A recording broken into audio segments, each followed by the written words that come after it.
Most of you on the call today are connected with us, Business Design Corporation, because you're interested in some kind of what I like to call business freedom.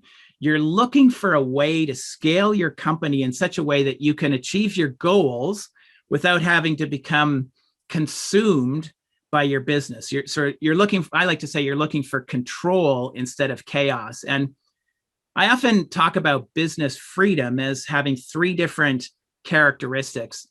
Either you're gaining so much control and consistency in your business that you're able to do just what you want to do in your business, knowing that everything else, all the stuff that you don't want to do in your business, is actually being done by somebody else.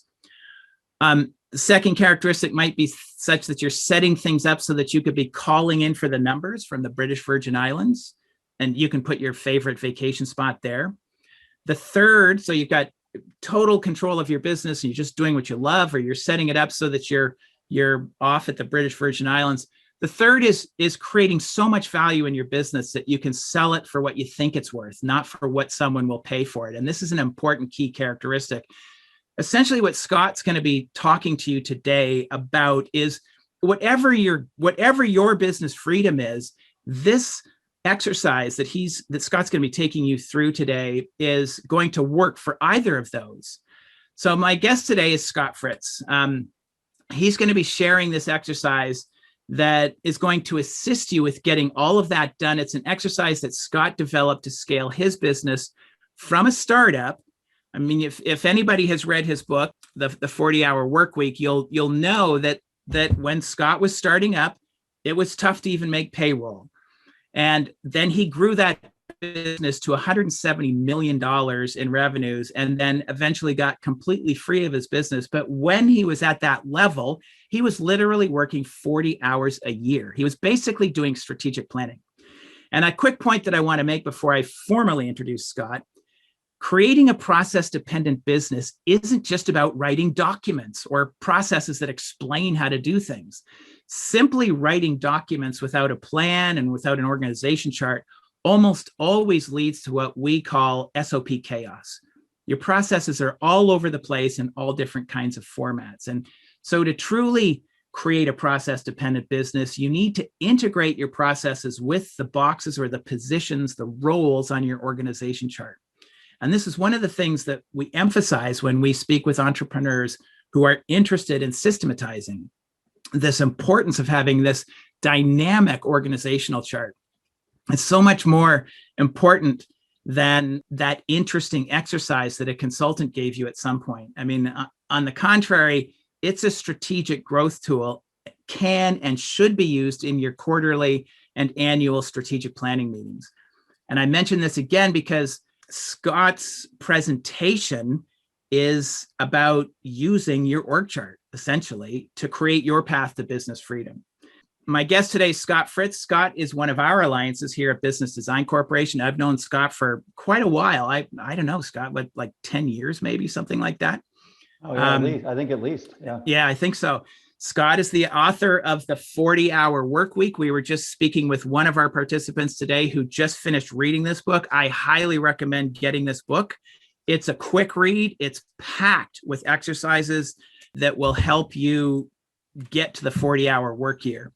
Scott speaks frequently at EO events, Entrepreneurs Organization and Vistage events, as well as all these different conferences that we used to have pre-pandemic.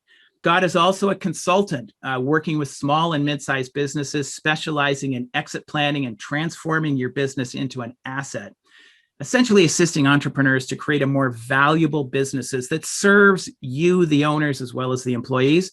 And Scott is available at the end. Scott will have his email address and contact information, or you guys can all reach out to me. If you want to hire Scott, feel free to do that. I love recommending Scott whenever we can. He's a very valuable asset to help you create a really valuable business. So we're going to jump into Scott's actual PowerPoint presentation in a moment, but I thought I would start by asking just a few questions of Scott as a way of introducing him. Welcome, Scott. Thank you for joining me. Thank you, Michael. Great to be here. Yeah. I mentioned a moment ago that you started a service-based company and you grew it from being barely able to pay yourself to a company with almost like 170 million in revenues. I actually tried to put out an email last night, and I put $170 million in revenues in the email. And Infusionsoft said, that's spam, that's too much money. So you were able to sell that company for a handsome profit. Can you just share a little bit about that journey? Yeah, so like probably most people on this call, I'm imagining, bootstrapped it. Business partner, her name was Karen, 50/50 owners. Took out a loan on our houses, SBA loan, Small Business Administration, for 150 grand, which to me was a heck of a lot of money back then, but it's what we had to do. And I say this many times I do my presentation. I mean, a lot of mornings standing in the shower, staring at the wall, asking myself, what have I done? No clients, no income. I didn't take payroll for 2.5 years after starting the business, lived off a little bit of savings. And my wife was a manager at the Gap clothing store. I mean, I think she was making maybe 40 grand. Had one child born, a young girl, 3 years old, and another one born in 99. And, I say desperation is a great motivator. It was not fun. It was not what I thought entrepreneur was going to be, but we closed I was the sales guy. We closed our first big client in January of 98. And that basically got us at least to the point where we could pay our bills, meaning I still couldn't make any money, neither could Karen, but it got us in the black. Our burn rate was now covered by this one client. So that was definitely the main pivotal point in the beginning. So that was and if you read the book, that was about 5 months into the business launching. That could be a dangerous situation, having one client. Well, we had a bunch of little ones, but this one was enough to get us over the hurdle. Yeah, oh, absolutely. Yeah, I'm a big believer. You don't want any one client more than 10% of your business, ideally less than 5% if possible. How did you get out of being the sales guy? This is a big challenge for entrepreneurs who are salespeople. Salespeople are typically not detail oriented. Yeah. Well, the good thing for me was I had not been in a sales role in my previous life. I'd worked for PepsiCo in a management role. So I learned how to sell. I think I had a little of those skills anyway. I mean, we're all salespeople at some point, but I just read a lot of books and a lot of trial and error, and making sure I got rid of the error and kept working on the trial and the stuff that worked well. But basically I got out of being the sales guy, as I was talking about earlier, as I had my mirror moment, which I talked about in the book, where I basically had a nervous breakdown. And I realized the main reason I had a nervous breakdown, and I was going, 90 hours a week thinking I had to sell everything because nobody can sell like me. I can sell iced Eskimos, and I can't let another salesperson do it because they'll mess it up and they'll lose the deal. And so it was all those things that you get in your head, and, sprinkled with a little bit of ego. We're all a little guilty of that at time to time. So I basically hit a wall, and 2 weeks later hired my first salesperson. About 2 weeks later hired another one, and eventually within about 6 to 7 months of having that episode, I'd hired my sales director. And he took over my role as sales director. I think we had 6 salespeople at the time. So that actually brings me into that key concept you talk about in your book, the owner's paradox and the 80%. Can you speak to this and to the value of this mindset? Yeah, again, so if you read the book, it's the diagram with the 2 arrows. So there's an arrow that goes up across the page. There's an intersecting arrow that goes down. And basically the concept is that the more you are in the business, the less valuable your business is. So this is not on the business. If you're working on the business, that's great. That's what you should be doing as an entrepreneur or business owner. But if you're in the business 24/7 in most cases, if you ever actually looked at the valuation of your company and had somebody come in and do a valuation, one of the first things they're going to ask you is, so what's your role in the company? And the minute they realize that you're wearing a bunch of hats, or you have what I call golden child syndrome, where everything's in your brain, you haven't documented and systematized anything, they realize that the minute you die, or heaven forbid, die or move or whatever, the business is gone, because it's all up here. You have not delegated, you have not trained people, you've not systematized your business. And so all that X shows you is that the further you can get from being in the business, the higher the value of your business is going to be automatically. I've actually had, Michael, it's kind of funny, I've had private equity and investor people at some of my sessions, and almost every time, if they haven't seen that before, they've asked, can I have permission to take that slide and copy it and show it to my clients? Because this is what I try to get through to them. We cannot get a good sale price for your business until you get the heck out of it. they're all tied together. I mean, if you get out of it, you've got freedom, you've got profit, you've got value. It's so important. Okay, my last question, Scott, on the topic of hiring employees.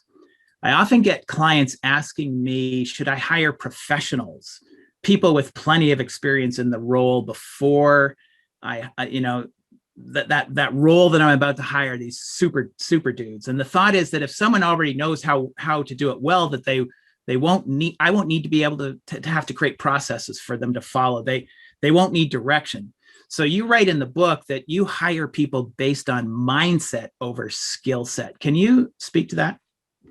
Yeah, this goes to your culture as well. So I'm not going to talk about this today, but if you have not created your mission, vision, and values, or your purpose, or your why, I mean, there's lots of people out talking about this stuff. But if you've not created what I call your mission, vision, and values to guide your company and to guide you and guide your people, please, if you do nothing else after today, go do that. I'm happy to help you if you want me to. I'm sure Michael can help you do that. Just do that. So my point here is when you have that set in your company culture is strong, you know what you're going to do and how you're going to do it and where you're going and how you're going to get there. You now can hire people who match that mindset. So if they match that mindset, you can teach the skill set. Now, I understand at certain levels, no different than in my company, if they're going to work in finance, they had to have at least a accounting degree or a finance degree. And as we got bigger, a CPA, things like that. But starting out, you basically, your partner and your few employees are going to wear a lot of the hats. I'm sure you've probably talked about the different hats of business before. So in the beginning, though, if those people don't have the mindset, they're not even going to want to put the hat on because they're not aligned with where you and your company are going. We were a huge promoter of hiring and bringing people in at a level to two below where we saw them going, and then teaching them, coaching them into that role as the company went on. The person that ended up taking my position and Karen's position, and we backed out as founders, his name was Seth. He was an attorney who was working part-time for us. We couldn't afford to pay him in the beginning. He ended up going into operations and 5 years later became the CEO and president of my company, running the company. Wow. So that's such a critical thing. And so what Scott was just talking about, let me just do a quick screen share on my screen. We have a whole process built into your TouchStone account so that, and when you build your mission, vision, values, or what we call your mission, purpose, and values, you make it part of your cultural fabric in your company. So many of the people on the call today have been through my Systemscaping course, and this is the first thing that we build in that Systemscaping course. When you click on this specific process, it's a public process, your mission, purpose, and values pop right up. So it's used for hiring, it's used for orientation, it's used for managing. You actually are always trying to bring people back to the destination where you're taking them, to what your values are, and to the whole reason why we have this company. So I just wanted to share that with you because that's a great point, Scott. I really appreciate you saying that. Let's, I'm going to hand it back to you, Scott. So as Michael was saying earlier, we kind of start with the org chart. And again, I know some of you, it may just be you. You may be a solopreneur, as they call them. You may have only 1 or 2 employees. That's cool. But the point is, no matter where you're at, you want to start with this because this is a living document that changes over time as you grow your business. Okay. So I'm going to lead you through this. I'm going to give you some time to do some of this as we go, but obviously for time constraints, we're not going to have time to go deep into this. I've done this presentation for small groups in person. And if you really go into it in depth, it's about a 3-hour presentation, but you're going to have everything you need to do some homework and knock these out afterwards. So basically what I need you to do, and I don't know, Michael, you said some of these people probably in TouchStone already have this.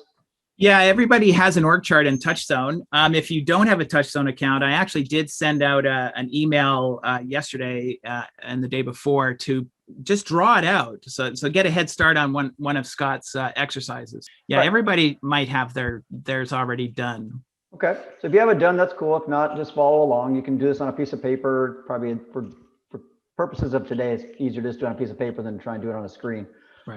So what you want to do is your current org chart, include the functions and people responsible in those boxes of the org chart.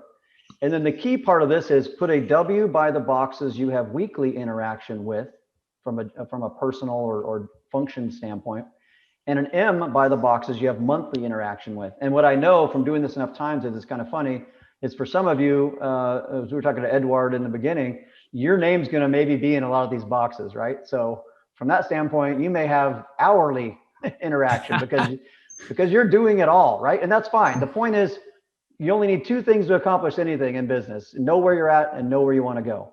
Okay. And this is all about knowing where you're at. All right. So I'm going to sit here quietly. Let's just give it 3 minutes. Sketch this out. If you have it, please just hang on. But mainly put the W's where you're touching weekly and the M's where you're touching monthly. So Scott, if they are in multiple boxes, so they're not like, let's say they have a box on their org chart that says salesperson, and then they have a box on their org chart that says vice president of sales or sales manager, but they're right now in both boxes. What would they put in the salesperson box? Would they start putting hourly, or would they put, because they're not actually currently meeting with the salesperson, or should they be saying I meet weekly with the salesperson? Yeah, good point. That's why I said for a lot of you, probably your name's in a bunch of the boxes, and that's fine. That's how we all start out. I was the same way. Just go ahead and put weekly and monthly on those. You can just, so as this exercise goes on, you'll see why, as you know, Michael, it's important to know where you're at on those. So just for today, let's just, so if it's you in the box, it's a W and an M. Okay. So okay. As your company grows, you'll see that this would change over time. Right.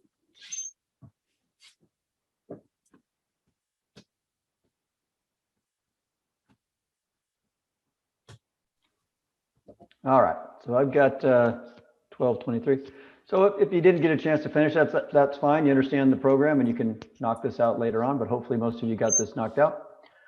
So on a separate piece of paper or on the screen, however you're doing this, if you already had this loaded into TouchStone, I want you to draw your future organization chart with you performing 0 job duties in the company.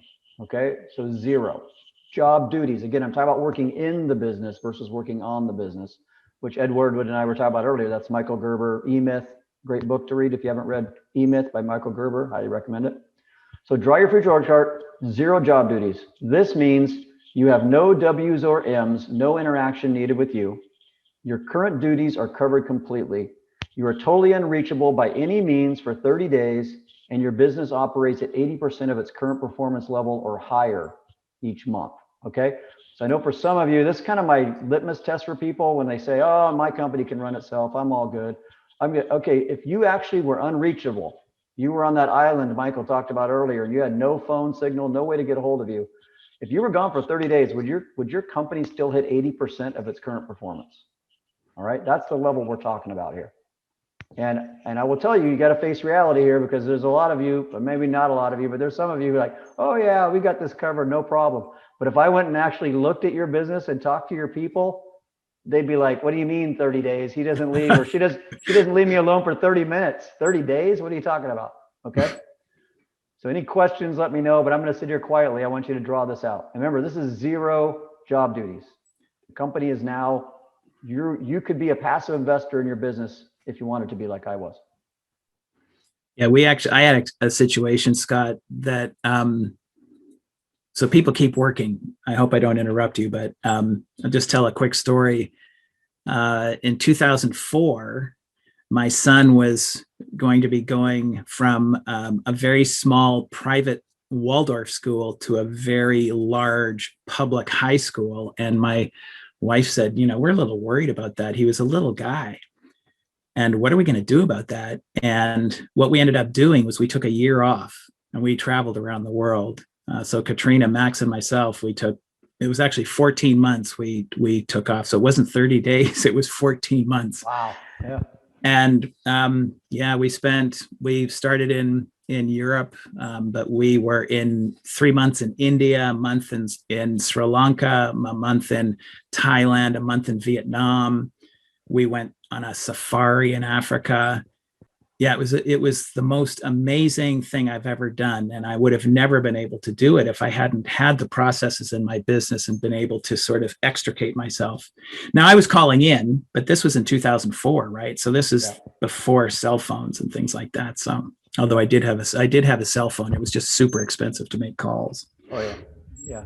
I always remind I sold my company in 2007. That was the year the iPhone came out. So it wasn't that long ago, Yeah. Seems like it was forever ago. I don't know how anybody would think they could survive without an iPhone or, Samsung or whatever, kind of weird. Yeah. All right. So that was roughly 3 minutes. Hopefully you had a chance to do this. And again, you understand the concept. So if not, you can follow up later. For some of you, it's probably pretty straightforward if you've only got a couple employees. Okay. All right. So next, I want you to compare the two charts. Look at your current org chart. Which people will still be working in your company when you have 0 job duties? So what we're looking at here is, and this is a tough call. It's, it's another good book called Top Grading. Which is the idea that, you keep improving the people in your company, because I like to say, you probably heard this, the people who got you here aren't going to get you there. So what you're doing now is you're saying between the chart I have now and the chart to where I've got to get to 0, which people will still be involved in your company? Now, a lot of them, or some of them may have moved up in your company. Some of them may have stayed the same, but probably some of them just won't be there. So they won't make it. So I'll give you like a minute, just kind of look at it. Maybe X out some people who aren't going to make it, circle the ones who will. Just have a comparison between the two charts. So you want them to actually list people's names here? Yeah, you could just circle them if you'd already had them on the org chart. Like they're going to go to they'll make it onto the 0 chart. Right. Okay. And maybe they already did that too when they did the last exercise. Like I said, this loses a little bit of it in translation because we're not in person, but because I could show you this up on like a big flip chart. But the idea is, who's going to be along for the journey with you when you have the 0 box, when you're truly out of your business? And be honest here. Yeah. Yep. This is a really difficult decision to make. Nobody likes to let people go, but you have to consider your business as like your baby. If you had a babysitter who was looking after your child and you came home and she was out drinking with her boyfriend in the backyard, would you bring that babysitter back to look after your child? Not a chance. Well, you have to consider your business in that context. It's the most important thing you have. It's your baby. Well, Michael, again, for those of you who've read the book, I have what I call the decision filter in the book. It's a 3-step process, and it's very important that you understand that if the company isn't there are no owners, therefore there's no employees. Right. And that's my order of 1, 2, 3. It doesn't mean employees are third most important. It's just logical that if there's no company, there's no owner, there's no employees, to your point. Mm-hmm. And if there's no profitability, there's no money to pay the employees. So. Correct. All right, so we got that done. So from this, place each person in the appropriate box. Okay, so sorry, I kind of covered that already. All right, so this is just something, and you probably, to Michael's point, you probably kind of hit on this already. Did any of them get promoted, demoted, dumped? Maybe they did. For the people that were promoted on your org chart, share their vision, your vision of their future in your company. For the others, I think you know what to do. So all I'm saying here is, this is something I find as well, Michael, which isn't the best way to be a leader in a company.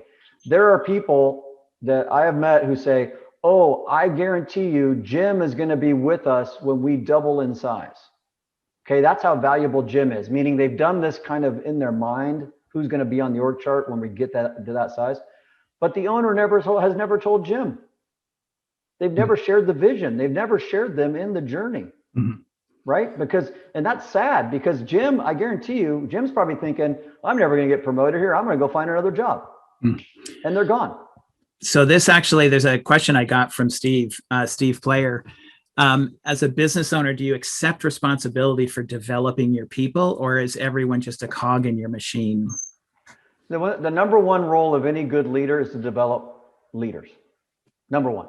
Okay. So as you read through the book, what I talk about is, as I developed and matured as a business owner and leader, I realized my job was to get out of the way and coach others to become better leaders in their own way and in their own departments. That really is your number one role. Once you can get out of the tactical day-to-day, even to maybe like 50%, you should schedule weekly, at least, if not daily, meeting with your key executives and coaching them and helping them develop. And then as you do that, when we talk about mindset, your culture then gets to the department level, and then the department managers are working with their individual employees and doing the same thing. Right. Again, there's a process in TouchStone called the one-on-one manager meeting process. And the way we teach this is that you, as the owner, works with the level that reports to you, the managers that report to you. You teach them the process on how to not only manage your department, but how to show appreciation and recognition, and to listen and to care for your people. Because again, and that comes back to Scott's first point about mission, purpose, and values. Your purpose, your values, it's all about developing your people. You are a mentor you are the like this classic coach that people will remember. Gosh, I remember working for Scott's company. That guy was the coolest guy to work for. You want your people to be saying that. Yeah, I used to say, Michael, when I was, especially when we were growing real quick, I said, I want my employees to go to the bar after work and brag about where they work, not bitch about where they work. Right. Because I've been in enough of those, especially when I used to travel a lot. I'd be sitting in the airport, and there'd invariably be a couple employees of a company sitting next to me, just complaining about their boss, about where they work, about how bad the culture was, how they don't get trained. Well, whether that's totally true or not, you never really know, but I guarantee you that owner should go look in the mirror and see if they're doing what they should be doing right. So, and if you're hearing that information through the grapevine, you want to definitely look at that employee and find out, well, wait, what's wrong? Why is that happening? Shouldn't be happening. Sorry. Right. Yep, keep going, Scott. Sorry. Yep, no problem. All right. So now we're going to get the decision matrix. So the decision matrix, as I get feedback from people who've read the book, and most of, a lot of them I've never even met or talked to, I get the feedback that they have used the decision matrix to almost totally transition themselves out of their business. So if you look at anything in the book, and you guys are going to have this PowerPoint, I'm going to show you how to do this. You could use this one tool if you want to go to what a lot of people will say to me, well, I don't want to go to the 40-hour work year, but I would like to get to the 40-hour work month, right? And for some of you, even to get to the 40-hour work week would be great right now. I understand that. I was there myself. But this is the key. This is the tool that I used. So if you open the Excel doc, again, this got sent out, correct, Michael? Everybody and I'm going to getting the link. I'm going to put the link in the chat box so everyone will have it. And I'm going to show you an example here. So, and again, from a time constraint, we don't have time to do this in detail, but I want to show you how to do it, and we'll give you a little time to work on it. And again, as Michael mentioned before I got started, this is the final decision matrix we had in our company when we sold it. So this is not where we started. So we got to realize, think about where you're at today. Some of these may apply, some of them may not. So you're going to want to create your own decision matrix. But basically the idea is you're going to identify the key decisions that are made in your company on a daily, weekly, monthly, annually basis. And I'll pull up the Excel spreadsheet in a minute. And then you're going to refer to the sample, and you can copy and paste as needed. And then create the appropriate headings based on decision makers' titles in your company. So don't get hung up on, we had owner, CEO, COO, department head. You may have owner, VP of HR, VP of sales, finance, or something like that. It doesn't matter. And you may have 6 or 7 at the top. You may not only have 4. So don't get hung up on, I'm just showing you an example. You create it to fit your business. And so if I pull up the Excel spreadsheet here, this is what Michael just sent you. This is actually from my company when we sold. So as you can see, I believe it's 49 items we had, and this is at the corporate level. And the key here is to remember, behind each one of these X's, if you have an X in your box, there is an SOP, a standard operating procedure, that identifies and explains and outlines what that line item is. And I always use 401k as an example because Karen and we got this down to 7 boxes when we sold. We had about, 20 some when we started doing this in the very beginning that we were still touching. The 401k is very simple. All that we had to do for Karen and I, because we were fiduciary on the 401k, which just means we had to sign the tax returns and the documents outlining the 401k changes.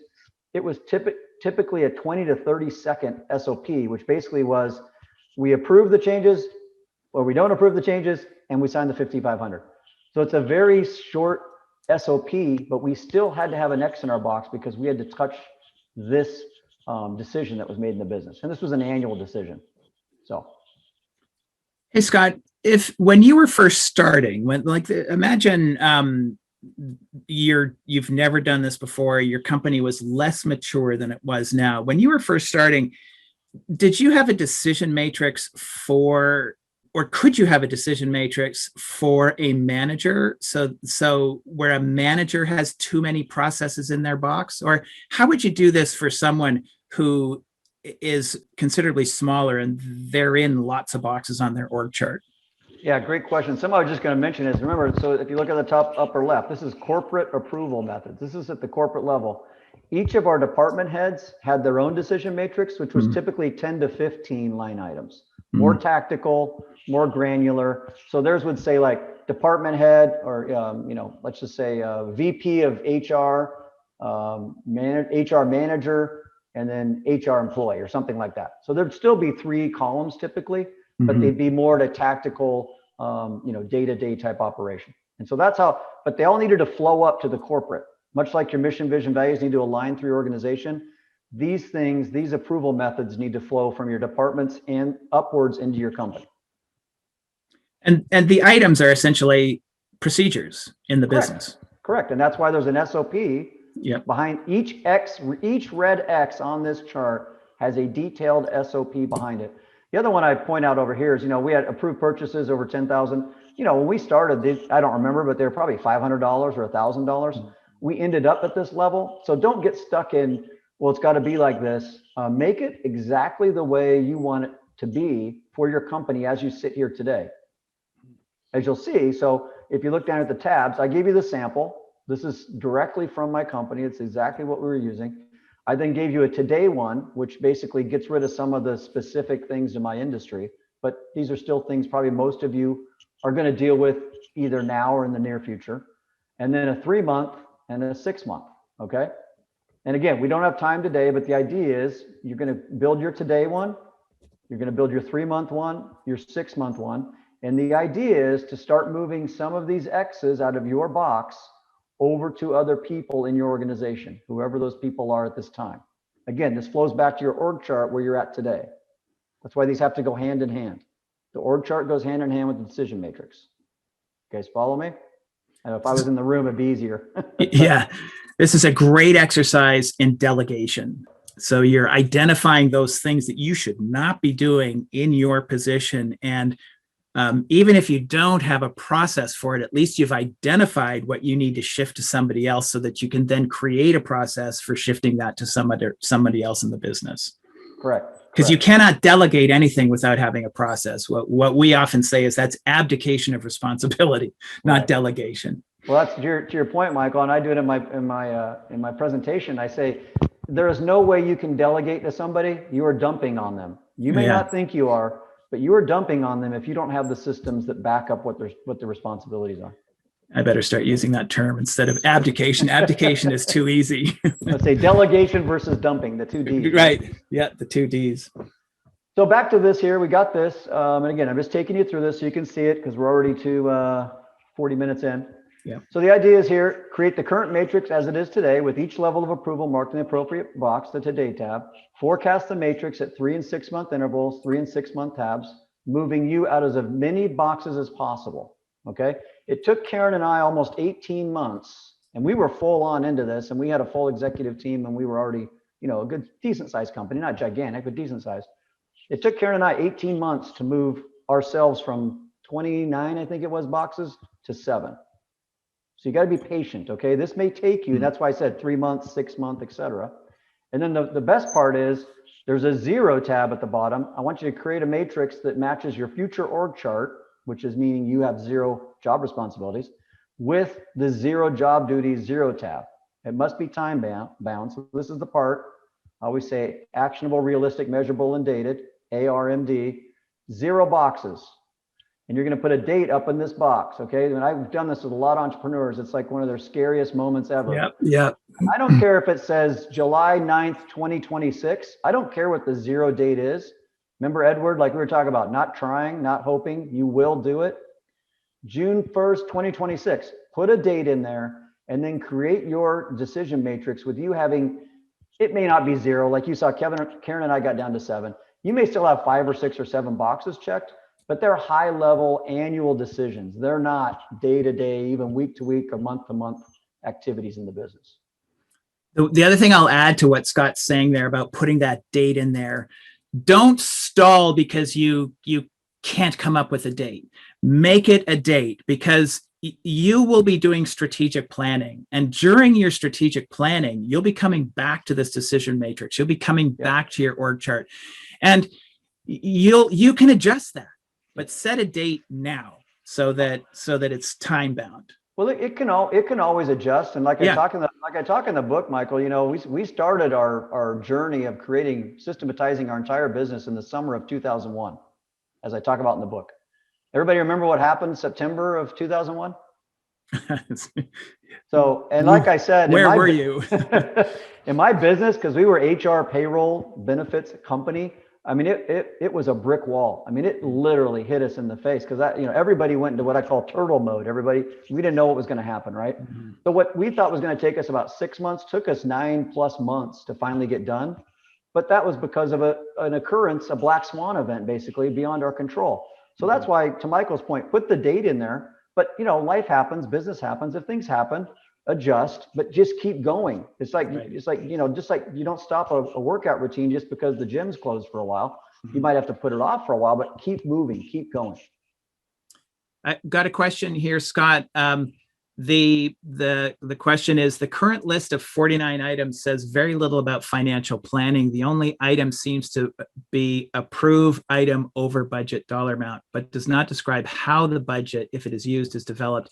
Who develops and negotiates the budget? Who sets the corporate targets? Yeah, great question. So again, I'm back to what I said earlier. Then the finance department had its own decision matrix of 10 to 15 items. That's where something like that would have fallen in that decision matrix, not at the corporate level. Mm-hmm. So it's a waterfall effect, if you will. They flow from these. So each one of these line items, so, example, like sign a lease, for example, we from a standpoint of the beginning, because it was Karen and I who owned the building, we had to be involved in this stuff, right? So that got moved over as we moved on, eventually bought our own building. But under sign lease, inside the finance department, there may have been 2 or 3 line items that waterfall from that. Mm-hmm. Another question, how did you generate your SOPs? Was it all you, or did you ask the people in the positions to create them and then you reviewed? And I think, Michael, I guess I'll just kind of go into it, because in our pre-call yesterday, we talked about this point. So in the book, I cover the 9 steps basically of how we did this. And unfortunately for me, wonderful tools like TouchStone weren't around. So this was old school. And as a Michael reminded me from the book, I said it was the most arduous thing I've ever done as an entrepreneur, and it was. But here's basically the 9 steps. Each employee in the company created an hourly log of their activities, okay? And this was over about a 3-week period. I don't remember exactly, but it's 3 or 4 weeks. Remember, this took us 9 months to do from beginning to end. The department managers then took those logs, those activity reports, and identified similarities and started looking at, okay, you know what? This group's doing similar here, this group's doing similar. Let's combine those into a master log or master list. We then had them refine that into 15-minute increments. All right. So any of you who are familiar with Henry Ford time motion studies, right? This is pretty much what we were doing. We were doing a Henry Ford time motion study. Those 15-minute blocks over 2 weeks were refined again. Step 4, the managers looked at those and refined them again. So again, we're starting to really focus down on what the SOP should look like. We then compared, I put in the book, I think this was the most important step. We compared the top performer logs with the master list.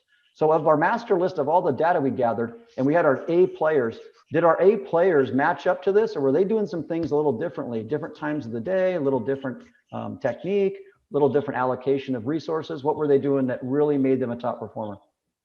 Again, now we're just tweaking again. Step 6, tweak the master log to identify those key SOPs per department, per position.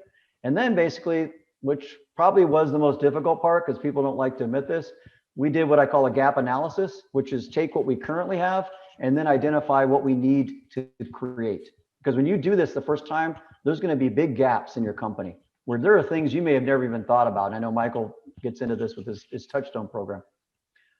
Step 8, create the best practices for all SOPs. So an SOP may be good, but is it a best practice? And again, this is more art than science. This takes time. How is it working? What's working well? Feedback from the clients, feedback from the field, feedback from our employees. So we create best practices. And then step 9, the finalized SOPs. It took us 3 months to finally finalize all this data into a set of standard operating procedures. Basically, the way I look at it is from the moment somebody drives on the parking lot in the morning to the moment somebody drives out the parking lot at night, the whole business is systematized, much like a franchise system. So the actual creation of those SOPs, Scott, were the managers actually writing them when it got down, or were it the people that were doing the processes? So they would write, again, this is before, a wonderful world of TouchStone and things. So this was basically on our intranet. It was Excel documents, Word documents, which was painful. That's why I said it was very arduous. Yeah. So as the employees would type these things in and send them in every Monday morning for their team meeting, they then would take that data, cut and paste and make it into now a flowing document that made more sense than just pieces plugged in from each person, from each department.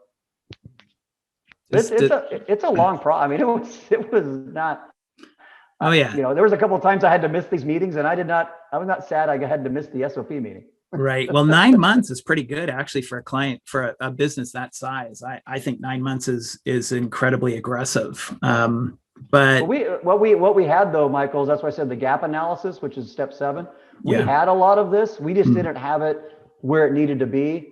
And kind of like when I wrote my book, I had a lot of information. I just had to weave it into a story. It was the same with the SOPs. We had to make it work hand in glove together. But I think the most important point Scott's making here is that this is not a 4-week project or a 1-month project. This is an ongoing thing, and your processes will change. Oh yeah. Yeah, it's a living document. Yep. So I've got, I'm right at 10 till. Yeah. I'll just go ahead and put this up here now because that was the presentation part, and I guess we can do questions or anything. Yeah, I do have a couple of questions, but just before everybody, if people need to jump before we finish Q&A, I just want to say that make a note of Scott's contact info here. You can reach out to me if you need assistance with the decision matrix, if you need assistance with strategic planning, if you need assistance with SOP development and that 9-step process that Scott just shared. He's available. You can hire him for this, and I can tell you that he's a great contact to have and to work with. So you can reach out to Scott, or again, reach out to me, and I will direct you there. And like I said, Michael, I'll send you this PowerPoint so you can forward that out if anybody, or if you want to email me, I can send it to you, whatever. If your business relies on other people to get things done, and you need to train them to get those things done, you need TouchStone. So this decision matrix process, as Scott said, when I'm not sure if this before we started recording, but this is sometimes a 3-hour presentation that Scott does with in-person events. So if you need help with it, it's complex. It's not something that I was expecting all of you would be able to dial in just like that today in a 40-minute presentation. So feel free to reach out to Scott. Yeah, Scott, I just want to say thanks for presenting. It was really great having you with me today, and thank you again. I really appreciate it. My pleasure. And I'll say this in the end. I didn't put it up there, but if anybody like to connect with me on LinkedIn, you just type in Scott Fritz. I'll come up number 1. I love to, I say your network equals your net worth.